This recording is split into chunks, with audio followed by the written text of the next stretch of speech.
हरे कृष्णा। महाभारत, आप लोगों ने टीवी में देखा होगा महाभारत, तो इसके बारे में आपको पता ही होगा। महाभारत महाग्रंथ, इसमें हमें क्या सीखने को मिलता है, क्या सीखना चाहिए। धर्म, कर्म, ज्ञान, वैराग्य, भक्ति योग, कर्म योग, भगवान के जो उपदेश हैं वो अर्जुन को दिए। अर्जुन को क्यों दिया? अर्जुन का खास सखा था। कोई भी हम अपनी मन की बात बताते हैं या कोई चीज किसको देते हैं, जाओ वहां दे आओ, तो अपने खास आदमी को देते हैं। इसलिए भगवान ने अर्जुन को चुना। अर्जुन को विश्वास था कि यह आगे प्रचार करेगा, इसलिए गीता का उपदेश भगवान कृष्ण ने अर्जुन को दिया। अर्जुन ने उसको आगे प्रसारित किया। आज हम पढ़ रहे हैं, आज जो सुन रहे हैं गीता, महाभारत, भगवत गीता, भागवतम, ये अर्जुन की ही देन है। तो कथा आगे बढ़ाते हैं। आप देखिए पात्रों का परिचय। पांडव, उसमें युधिष्ठिर है, धर्मराज, भीम है बलशाली, अर्जुन है धनुर्धर, नकुल और सहदेव माद्री के पुत्र हैं।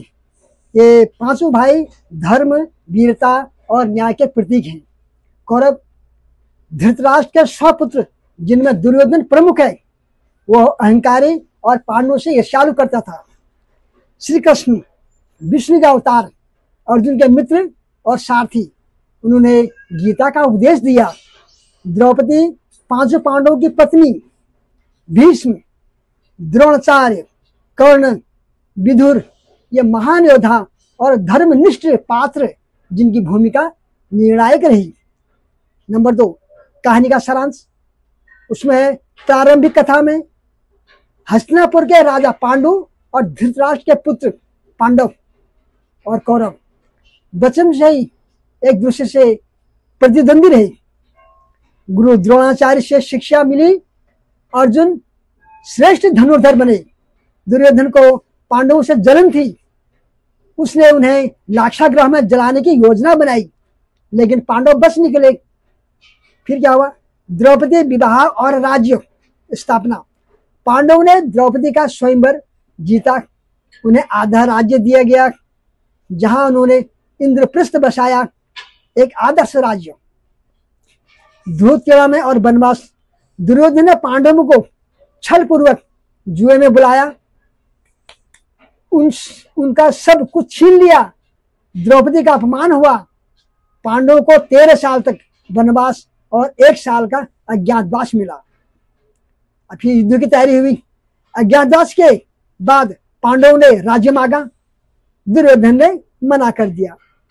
श्री कृष्ण ने शांति प्रस्ताव दिया, पर असफल रहे। युद्ध तय हुआ, कुरुक्षेत्र युद्ध। अब कुरुक्षेत्र 18 दिन तक युद्ध चला। श्री कृष्ण ने अर्जुन को भगवत गीता का उपदेश दिया। कर्म, धर्म और आत्मा का ज्ञान। भीष्म, द्रोण, कर्ण और दुर्योधन मारे गए, पांडव विजयी हुए। फिर युद्ध के बाद क्या हुआ? युधिष्ठिर ने राजपाट संभाला, लेकिन युद्ध की विनाशील लीला से दुखी रहे हो। श्री कृष्ण ने द्वारका लौटकर शरीर त्यागा, यदुवंश नष्ट हो गया। महाप्रस्थान और स्वर्गारोहण। पांडवों ने परीक्षित को राजा बनाकर हिमालय की ओर प्रस्थान किया। एक एक कर सभी भाई और द्रौपदी गिर पड़ी। केवल युधिष्ठिर अपने धर्म के कारण स्वर्ग गए। अब महाभारत से शिक्षा क्या मिलती है? धर्म और अधर्म की लड़ाई अभी आसान नहीं होती है, लेकिन अंततः सत्य की ही जीत होती है। कर्म का महत्व सर्वोपरि है। जैसा श्री कृष्ण ने गीता में कहा, कर्म करो, फल की इच्छा मत करो। अहंकार, लोभ और ईर्ष्या विनाश का कारण बनते हैं, जैसे दुर्योधन के साथ हुआ। न्याय, क्षमा, धर्म, भक्ति और विवेक के मानव जीवन के मूल मूल्य है। परिचय। महाभारत भारतीय संस्कृति और धर्म का एक अत्यंत महत्वपूर्ण महाकाव्य है, जिसकी रचना महर्षि व्यासदेव ने की थी। यह संस्कृत में रचित विश्व का सबसे लंबा महाकाव्य है, जिसमें लगभग 1 लाख करोड़ श्लोक हैं। इसमें कौरवों और पांडवों के बीच युद्ध का विस्तृत वर्णन है, जो धर्म, अधर्म, नीति, राजनीति, भक्ति और मानव स्वभाव की जटिलताओं का अद्भुत मिश्रण है। समीक्षा इसमें प्रसिद्ध भगवत गीता भी सम्मिलित है, जो श्री कृष्ण द्वारा अर्जुन को दिया गया उपदेश है और जो आज भी आध्यात्मिक मार्गदर्शन का महान ग्रंथ माना जाता है। हस्तिनापुर के राजा शांतनु, उनकी 2 पत्नियां थी, गंगा और सत्यवती। गंगा से उन्हें देवव्रत नामक पुत्र हुआ, जिन्होंने बाद में भीष्म का नाम पाया। सत्यवती से उन्हें 2 पुत्र प्राप्त हुए। कौन कौन से? विचित्रवीर्य और चित्रांगद। चित्रांगद युद्ध में मारे गए और विचित्रवीर्य के भी संतान ही हुई। तब महर्षि वेदव्यास ने नियोग प्रथा के तहत विचित्रवीर्य की पत्नियों अंबिका और अंबालिका, इनसे 3 पुत्र उत्पन्न हुए। धृतराष्ट्र जो अंधे हुए, पांडु स्वस्थ हुए और विदुर धार्मिक और बुद्धिमान, परंतु दासी पुत्र होने के कारण राजा नहीं बने। धृतराष्ट्र अंधे थे, इसलिए पांडु को राजा बनाया गया। पांडु की 2 पत्नियां थी, कुंती और माद्री। कुंती को वरदान मिला था कि वह किसी भी देवता से संतान प्राप्त कर सकती है। इस वरदान का उपयोग करके उन्होंने यमराज से युधिष्ठिर मांगा, वायु से भीम और इंद्र से अर्जुन को जन्म दिया। माद्री ने अश्विनी कुमारों से नकुल और सहदेव को जन्म दिया। ये 5 मिलकर पांडव कहलाए। धृतराष्ट्र की पत्नी गांधारी ने 100 पुत्रों को जन्म दिया, जिनमें दुर्योधन सबसे बड़ा और मुख्य पात्र था। कौरव इन्हीं 100 भाइयों को कहा जाता है। बाल्यावस्था में और शिक्षा, पांडवों और कौरव एक ही साथ बड़े हुए और द्रोणाचार्य से अस्त्र शस्त्र की शिक्षा ली। अर्जुन उनके प्रिय शिष्य थे। भीम बलशाली थे, जबकि युधिष्ठिर धर्मप्रिय। कर्ण नामक एक वीर योद्धा भी शिक्षा प्राप्त करता था, जो सूर्य पुत्र था, लेकिन सूर्य पुत्र यानी कि रथ चलाने वाला चालक होता है, उसका बेटा माना गया है। द्रोणाचार्य ने गुरु दक्षिणा में क्या मांगा? पांडवों से अपने अपमान का बदला लेने हेतु द्रुपद को बंदी बनाने को कहा। पांडवों ने यह कार्य सफलता से किया। द्रुपद ने बदला लेने के लिए यज्ञ किया, जिससे द्रौपदी और धृष्टद्युम्न का जन्म हुआ। लाक्षागृह और वनवास में क्या हुआ देखिए। धृतराष्ट्र अपने पुत्र दुर्योधन के प्रभाव में आकर पांडवों से ईर्ष्या रखने लगे। दुर्योधन ने पांडवों को मारने की लाक्षागृह यानी लाख का महल बनाया और उसमें भेज दिया।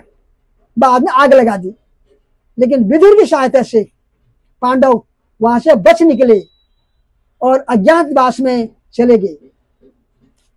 वहीं उन्होंने द्रौपदी का स्वयंवर जीतकर उससे विवाह भी किया। माता कुंती की आज्ञा से द्रौपदी 5 पांडवों की पत्नी बनी। इसी कहानी बताएंगे बाद में। इसके बाद पांडवों को खांडवप्रस्थ नामक क्षेत्र मिला, जिससे उन्होंने इंद्रप्रस्थ बनाकर समृद्ध राज्य बनाया। ध्रुव कीड़िया और वनवास, दुर्योधन ने छल पूर्वक पांडवों को जुए में बुलाया। शकुनी की मदद से युधिष्ठिर ने सब कुछ हार दिया, राज्य और संपत्ति, भाई, स्वयं और अंततः द्रौपदी को भी। सभा में द्रौपदी का चीरहरण हुआ, लेकिन श्री कृष्ण ने उनकी लाज बनाई, उनकी लाज बचाई।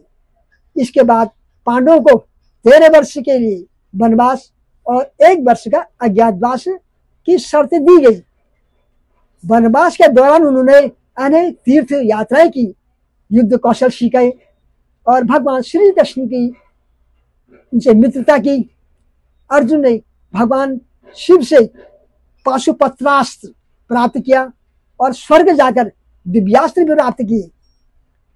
अब कुरुक्षेत्र युद्ध, अज्ञातवास के बाद जब पांडवों ने अपना राज्य मांगा तो दुर्योधन ने देने से इनकार कर दिया। श्री कृष्ण ने मध्यस्थता की, मतलब दोनों का मिलन, पर विफल रहे। अंततः कुरुक्षेत्र के मैदान में 18 दिन तक भयंकर युद्ध हुआ। श्री कृष्ण अर्जुन के सारथी बने, युद्ध आरंभ होने लगे। पहले अर्जुन को मोह हुआ, तब श्री कृष्ण ने उन्हें भगवद गीता का उपदेश दिया, जिसमें उन्होंने कर्म, ज्ञान, भक्ति और धर्म का मार्ग बताया। युद्ध में पांडवों ने भीष्म, द्रोण, कर्ण, शकुनी और अंततः दुर्योधन को पराजित किया। भीष्म सरसैया पर लेटे रहे और उत्तरायण आने पर देह त्यागी। श्री कृष्ण की रणनीति और विदुर, संजय, सात्यकी, घटोत्कच, शिखंडी आदि की सहायता से पांडवों की विजय हुई। युद्ध के बाद युधिष्ठिर राजा बने, लेकिन युद्ध की विभीषिका से दुखी हो गई। उन्होंने श्री कृष्ण और भीष्म से धर्म और राजधर्म का ज्ञान प्राप्त किया। गांधारी ने शोकवश श्री कृष्ण को श्राप दिया, श्राप या श्राप, कि उनका वंश भी नष्ट होगा। श्री कृष्ण ने इस श्राप को स्वीकार किया। श्री कृष्ण द्वारका लौटे, जहां यदुवंश आपसी संघर्ष में नष्ट हो गए, और अंततः श्री कृष्ण ने भी शरीर त्याग दिया। फिर क्या हुआ? स्वर्गारोहण। कुछ वर्षों बाद पांडवों ने सिंहासन पर परीक्षित महाराज अर्जुन के पौत्र को बैठा दिया और हिमालय की ओर महाप्रस्थान किया।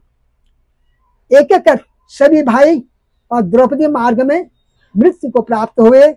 केवल युधिष्ठिर अपने धर्म पालन के कारण स्वर्ग पहुंचे। वहां मैंने देखा कि उनके सभी भाई और शत्रु वहां उपस्थित हैं। अंत में उन्हें यह ज्ञान हुआ कि धर्म की परीक्षा सभी के लिए समान है। महाभारत का इसका महत्व क्या है? महाभारत केवल एक युद्ध कथा नहीं, बल्कि मानव जीवन के सभी पक्षों, धर्म, अधर्म, प्रेम, घृणा, न्याय, अन्याय, राजनीति, नीति, नीतिहीनता, कर्म, मोह, वैराग्य को सम्माहित करने वाला ग्रंथ है। इसमें वर्णित भगवद गीता विश्व के सभी धर्म दर्शन का सार प्रस्तुत करता है। अब निष्कर्ष क्या निकला इसका? महाभारत एक दर्पण है, शीशा, दर्पण, जिसमें हम मनुष्य की कमजोरी, संघर्ष, आदर्श और नियति को देख सकते हैं।